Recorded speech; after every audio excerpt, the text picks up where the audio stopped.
Neighborland.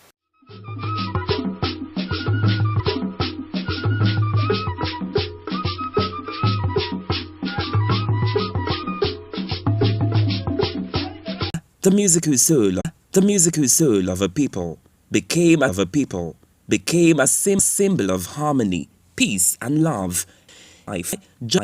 During July 2025 edition of Nkatu Mibe, a monthly distinguished speaker series organized by the Center for Memories, formed the bedrock of society. A decentralized system of governance rooted in collective responsibility, wisdom-filled proverbs, sayings, and a reverence for ancestry. The fading customs and the urgent. The director of the Eastern Nigeria International Film Festival, Mrs. Obianujuako Nwakalo Akokwe, was the guest speaker for the July edition. In her presentation, which she entitled Onoka, Things Fall Apart When Stories Are Lost, Reimagining Alibo Through Cultural Memory, highlighted that in Igbo cosmology, the living, the dead, and the unborn remained in constant dialogue. She used Unoka's musical fluency to explore the spiritual essence. A sense of purpose, wholeness, of Ubuntu, if you will, and retrieve what was almost lost, our dignity, our designs, our spirituality, to which our moral compass is tied. Before colonialism interrupted and recorded our value systems, our culture had created space for all kinds of people. Diochi, Dimba, the wrestler, Dinka, the creative music to war, became everything we were told to reject. But I want us to also pause even further and think. Unoka was not just a passive figure. He was a creative, a Dinka, a master of music. And in a society where professions like DG and Diochi were honored for sustaining the community, the Dinka held a vital role too. He was the conscience of the community, the one who gave expression to joy, grief, conflict, and hope. His flute was not mere entertainment. It was a vessel of memory, emotion, communication, and collective reflection. And like all true artists, like myself and many others, they carried what others felt but could not say or express. Music in traditional Igbo life was not entertainment alone. It was communication, it was ritual, it was resistance and rest. The flutist was not idle, he was integral. And Unoka's role as a flutist, when understood in this light, was not one of failure but of function. His art served a purpose that our modern metrics no longer know how to measure. And Achebe, Chino Achebe, masterful as always, gives us a glimpse of this in the wrestling scene. And that is my best scene in the book. When Okonkwo prepares to wrestle Amalinze the cat, the sound of the flute floats in the background, a sound that reminded him about his father that he so despised. So even in Okonkwo's greatest moments, where he is at his most physically powerful, Achebe brings back the presence of Unoka through music. There's a lot packed in this scene: family history, identity, remembrance. And I do not think that it is accidental. That is memory. Unoka might be the one reminding us to slow down, to breathe, to live fully in the moment, to live life because of tomorrow, the very things so many of us are now trying to relearn. And there's something deeply ironic in all of this, that the very traits colonialism taught us to dismiss, tenderness, creativity, and emotional openness, are now celebrated around the world. And the traits we were made to embrace, stoicism and relentless striving, are the very things unraveling many of us from the inside. Because before all of that, our culture had created space for everyone. We lost that, not by tradition, but by disruption, and we are only beginning to remember. And maybe Achebe was not only showing us Okonkwo's tragedy, but offering us a quiet alternative. And maybe he was whispering that our future as a people does not depend on Okonkwo's fire alone, but also on Onoka's way of being, that both are needed and that neither should be forgotten. And maybe our loss of cultural memory is not simply about forgetting facts, but about forgetting our options, forgetting that there were once many ways that made us Igbo. Because when stories are lost, it is not just memory that disappears, it is identity, unity, spirituality, and even vision. We begin to lose our sense of honor, of home, not just as a place we return to at Christmas to show off our beautiful cars and mansion, or a place to perform culture by wearing red cap and displaying our isiago, but honor as a symbol. We forget that in Igbo cosmology, life is not linear, it is cyclical. And that to forget is to fall out of rhythm with who we are. And Igbo, in my opinion, didn't fall because the white man came. Part of it. But I think it fell and continued to fall because the stories stopped being told and documented. Our cosmology, the Igbo cosmology, was never random. It taught us that the dead, the living, and the unborn exist in constant dialogue. That names carry memory, that rituals are not superstition, that's structure. They map our time, our values, and our place in the world. But when memory fades, language begins to sleep, and with it, we lose the frame through which we once understood everything. Because to name is to remember, and if we can no longer call on the names of our deities, like Akwali Omomo, Ogugu, Udo, or speak of Ofo Nogu or Ikenga without discomfort or apology, then we are not merely forgetting, we are unlearning who we are. So what do we do now? We reimagine. And reimagining is hard work. It is invention rooted in remembrance. It means returning to the sources of memory that still linger among us and shaping them to meet this moment. We do not have to look very far to begin. The fragments are still here with us, some whole, others cracked, but still alive with meaning. And perhaps the first of these is our language. Let us begin the reimagination with our language. Our proverbs are short, but they carry weight. In just a few words, they pass down lessons, values, and warnings. The Igbo do not shout to teach. We whisper wisdom in lines like Ebe Belu, Ugo Belu, and trust the hearer to understand. These are not just sayings, they are political blueprints. They teach justice, equity, and diplomacy. Then we turn to storytelling. I remember the moonlight evenings filled with riddles and tales of the tortoise, not just to entertain children, but to teach society. These stories carried lessons on greed, humility, cleverness, and survival. Our market days, Eke, Ore, Avo, Nankwo, they weren't just names on a calendar.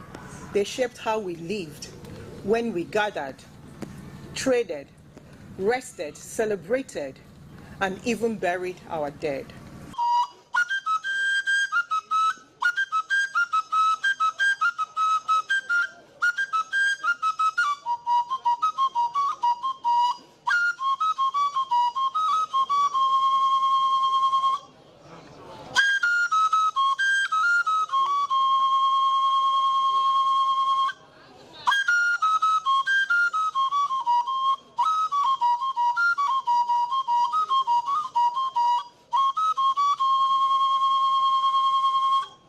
na mbụ ọja m na-asị ekekele ụwa na ọkwa ọja ekenekwa gị na eluigwe na ala na-ekene gị na urukpuru na kpakpando na-ekene gị na ugwu na ndịna na-ekene gị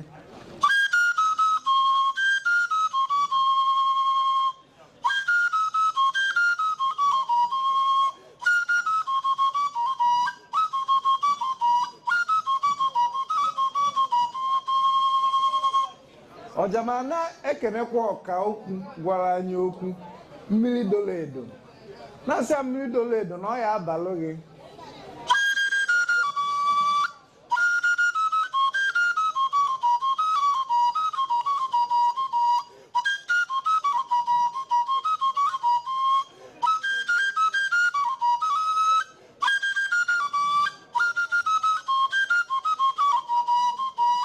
mmiri dolo edo na ọkwa ọja na-ekene gị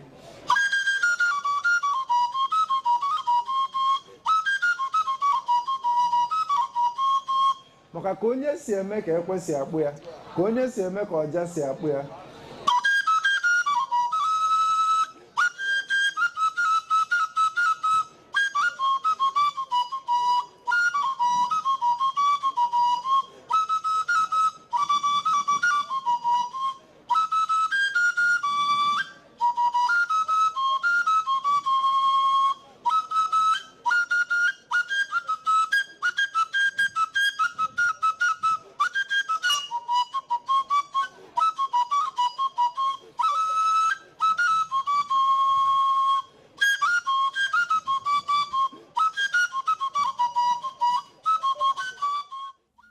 The director of the Center for Memories, Mazi Ihani Boko, added with conviction in his words, "Home is supreme. When things fall apart, we must reimagine Igbo land through cultural memory, especially through the oral transmission of our shared knowledge." Home is supreme. Home is supreme. Home is important. When things fall apart, reimagining our Igbo through cultural memory. As a people, we cannot move forward without an idea of who we are, what we do, what we are known for. That is culture.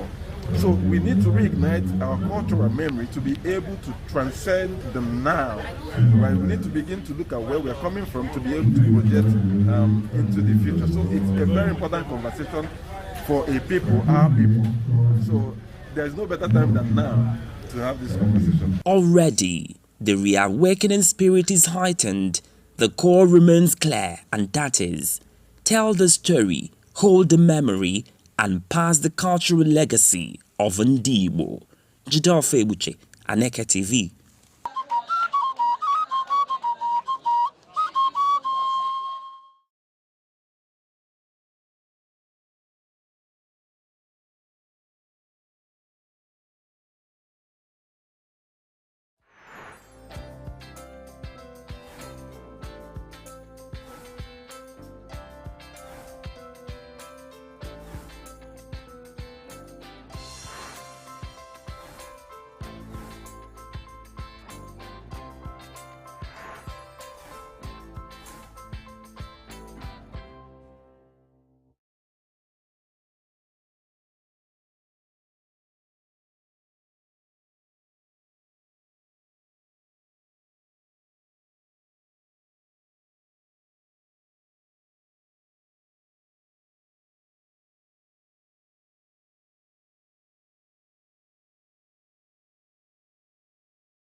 Good morning, Enugu, and a bright hello to everyone joining us from every corner of the southeast and beyond. You're tuned in to Sunrise on Aneke TV, your favorite weekday wake-up show, bringing you vibes, value, and a whole lot of heart. I'm Aneke, and yes, it's finally Friday. Yeah. You said it, Amaka. It's Friday. Hello, fam. I am Faith Wins SC, and whether you're wrapping up your week with a to-do list or dancing your way into the weekend, we're super glad that we are riding along with you this Friday morning. And August is officially here. A new month, fresh energy, and a perfect time to check in with your goals or simply hit reset and start anew. And we've got everything you need to step into your Friday informed, inspired, and just a little more in love with life. Here's what's coming up on the show. Our quote of the day to stir your spirit as usual. Top news headlines, both local and national. A detailed weather forecast to help you plan your day, of course. Then our sports roundup with Gideon. You already know he brings the heat. A calm and clear newspaper review so you don't miss a scene. And finally, we're going to take a look at the world, what the world is celebrating today, from important causes to fun global holidays. That's nice. So let's kick off this brand new month with a quote that's both powerful and simple. It's from author C.S. Lewis, and he says, "You are never too old to set another goal or to dream a new dream." I love that. You're never Can too, you take the quote you are again? never too old to set another goal or to dream a new dream. In other words, new month, new magic. Exactly. So it's never too late to reimagine what's possible for your life, even in really small ways. Yeah, so we want to know what's your fresh dream this August. What's that new thing you want to do August? You want to go into the investor vibes? Yes. The answer is yes. So tag us, tell us what you think on all our socials, on Facebook, on Instagram, on X, and right here on YouTube. Let's build a community of dreamers this month. So I'll go on a short break and we will be back for the weather update.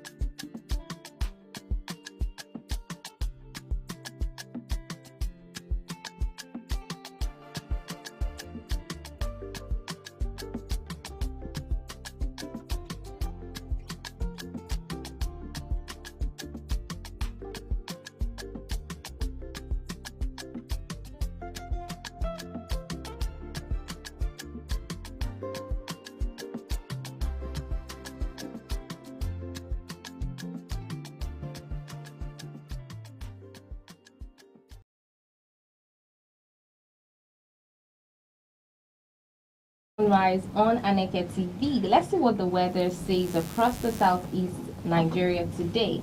Is it raining? Do we wear our boots or sunglasses? Let's find out.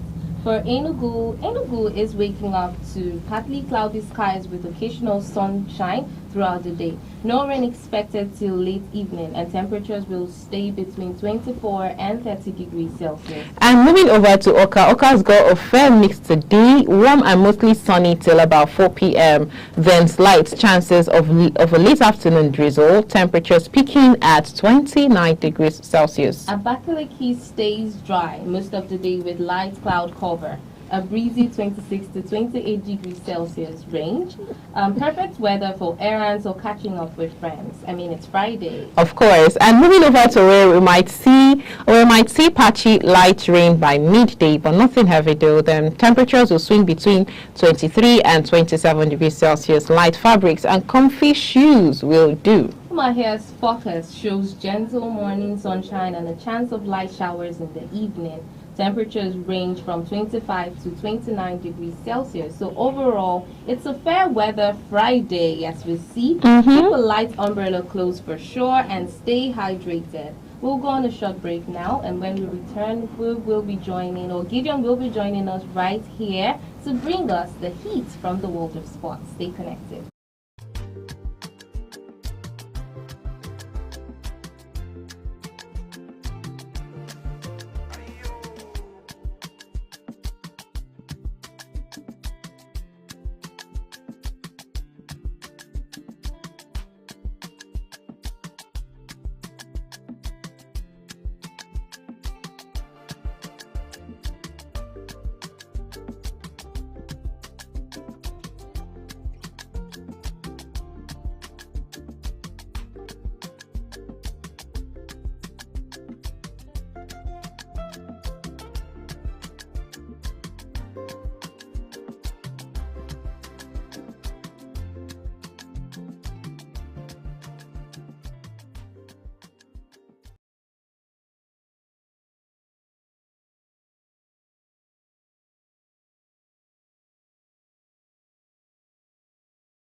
You're still watching Sunrise on Aneke TV, and it's time for Sports Corner. And you know who's got us covered in the Sports Corner is one and only Gideon. Yeah, Gideon is here to bring us the heat from the world of sports. Good morning, Gideon. Good morning, Amaka. Good morning, Faith. I saw your video where I was just posted. What kind of dancing is that? What are you preparing for? Excuse me. Today is I'm all Friday, about the good life. so Faith is already giving us the Friday vibes. Yes. All right, good morning, Nigeria. Good morning, sports lovers. We are going to start from the home front. Kun Khalifa FC is in the news again. Yesterday, I brought to you that they hired Ifeanyi Anamene as their sporting director, and earlier, very late yesterday, they also brought up a news that they are hiring another experienced hand, talking about Mobi Oparako. If you remember 1996 Olympics in US, and you are familiar with the squad, then Mobi Oparako will be a familiar name to you. Remember, one of the biggest, strongest defender, even though height was a problem, but actually proved his mettle during that campaign. He's now hired as the new technical advisor to Kun Khalifa FC. Remember, a newly promoted club from the NNL. It's their first time playing in the top flight league in the Nigeria Professional Football League. So they will bring in a lot of experience. Ifeanyi Anamene, who played for Giwa FC, played for Rivers United, and also Enyimba, will be acting as their sporting director, and Mobi Oparako, also the technical advisor. Guess it's as good as my what these guys will bring into the table for the newly promoted club. So on 22nd of August, they will be playing their first game. Guess who? They will be playing against Enugu Rangers Football Club. And it's actually going to be a very big cracker. I don't know whether Enugu people will have the opportunity to see that game, because there's a very numerous work going on at the Nnamdi Azikiwe Cathedral, AK Cathedral. I don't know whether they will finish before next month, 22nd. But let's see how it goes. But just know that Rangers have a lot on the sleeves to either dominate, humiliate, or beat Kun Khalifa and bring in more experienced hands into the game. Now, away from there, let's talk about the women Afro basketball. Nigeria, the Tigress made us proud yesterday, beating Cameroon 84-46 in the quarterfinal. We saw that game, and it's just some steps closer to winning their 5th title consecutively in the African women basketball. This is a very high level of dominance. They are still sharing the history with Senegal, that won it for 4 times, and they've also won it for 4 times. Guess what we'll be seeing in the semifinals? The biggest team in Africa when it comes to female basketball, Nigeria against Senegal in the semifinals. They'll be coming up on tomorrow, that's Saturday. And For Rene Wakama team, in their post-match interview after yesterday's game, they said, Senegal is a very big team. They are not going to take it lightly. They are going to prepare to make sure they win the semi-finals. And quite unfortunate, yesterday, Ivory Coast, the host, lost to Senegal. It was a tight race. Some people said Ivory Coast did not come to the party last night, but that is a game.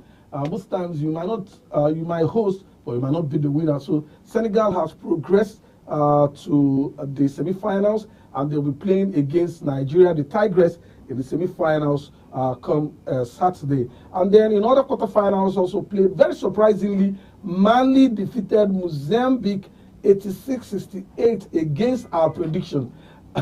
During the group stage, the preliminary rounds, we saw Mozambique giving Nigeria a very stiff fight. It was a narrow escape for the Tigress. So we predicted they were going to win Mali in the quarterfinals, but surprisingly, it ended 86-68. In fact, if you look at the 4 quarters of that game, Mali defeated them in the first quarter 23-11, and in the second quarter, it ended 28-25 in favor of Mali. Then in the third quarter, Mozambique rallied back again to win the third quarter. It ended 15-18, and then Mali wrapped it up with a victory in the fourth quarter and final quarter with 20-14. And so it just to tell you that it was a very stiff fight. Unfortunately, Mozambique couldn't proceed to the semi-finals. Now we have other ones: Uganda, South Sudan. Now, games cannot finish throwing up surprises. South Sudan from nowhere qualified to the semi-finals, beating Uganda 68, just 1 point. You can imagine that kind of game, 68-69. Remember that South Sudan qualified to the quarterfinals through a playoff, while Uganda actually qualified normally from the group as the group winners. So we didn't see it coming. Our predictions were not so good. Seeing Mozambique losing, seeing Uganda losing, and then Ivory Coast also losing. But semi-finals will be so good. If we look at the fixture from tomorrow, Nigeria will be playing against Cameroon. Nigeria will be playing against Senegal, I beg your pardon. And then you have Mali playing against South Sudan. Then for the third place, we'll be seeing Mozambique against Uganda. And then Ivory Coast also will be locking us against Cameroon. That's for today. So these are some playoffs we'll be seeing today. Ivory Coast against Cameroon, and then Mozambique against Uganda. Now, away from basketball, let's talk about football. The Super Eagles Team B yesterday lost a 2-0 lead in the first half to Zanzibar team in their final friendly game ahead of the CHAN competition that is due to kick off tomorrow in a trio country host, talking about Kenya, Tanzania, and Uganda. Now, Nigeria Team B led that game 2-0 in the first half. Fortunately, they slipped in the second half, and the host team, Zanzibar team, rallied back again to draw that game, ended 2-2. But it's not a disappointment, it's not a letdown for Chelsea, who is also optimistic that it's just a build-up, and these guys are ready to play in the tournament. Remember, they are in Group B. They will play against Senegal, the defending champion. They will play against Sudan, and they will also play against Congo. Very strong group. Some people tag that group to be a group of death, but let's see whether it's really going to be a group of death for Nigeria, Team B, or not. Remember, Nigeria, they've not won that competition at all, and they're looking forward to see whether they are going to break the jinx and win their first trophy in that tournament. So away from there, let's talk about volleyball. Abuja is lit today. We were expecting over 20 countries to come participate in the Afro Under-18 boys and girls volleyball competition that is built to start today. So today is the accreditation, but the main game will start tomorrow. Is a beach volleyball game. I know some people here, already celebrating about the beach. I know a lot of people love beach games. So it's going to be coming live in Abuja today, 20 countries participating. And what it means very historically is that if you win this particular game, they call you junior champions of volleyball in Africa. That's wonderful. Nigeria is hosting it for the second time, and it's going to be the first time we are having an elaborate over 20 countries participating. So join me again by 11:30 this morning. It's going to be more elaborate and detailed, where I will give you fixtures, who and who will be meeting each other in the volleyball game, who and who will be meeting each other in Chan, and also what the semifinals of the Afro basketball will be looking like. So this is what I have for you on the update. Back to you, Faith and Aneke. Always on point, Leon. Thank you. I mean, it's Friday, so sports lovers, make sure you stay tuned, stay connected for more intriguing updates by 11:30 a.m. this morning. Right. And we can't wait to see how the weekend games plays out as well. I think I really enjoyed the weekend game. The beach? Yeah. Yeah, that one was especially. I'm still wondering whether the beach in Abuja is synthetic. I was expecting the game to be in Lagos. The first time was in Lagos, but this time around they're bringing it to Abuja. But it doesn't have to be one place. Maybe they want Tinubu to come see that game. But I'm still trying to figure out where there is a beach in Abuja.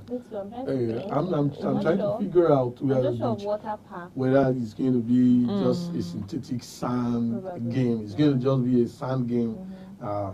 Anyways, let's see how it goes. I'm tracking that. I wish I'm in Abuja to see the game too. But just know that for Aneke sports fans, we'll be bringing you up to speed on all the ongoings. Definitely. Yeah. All right, so we'll go on a short break now. When we return, we'll be going through a newspaper review with Aneke. Stay tuned.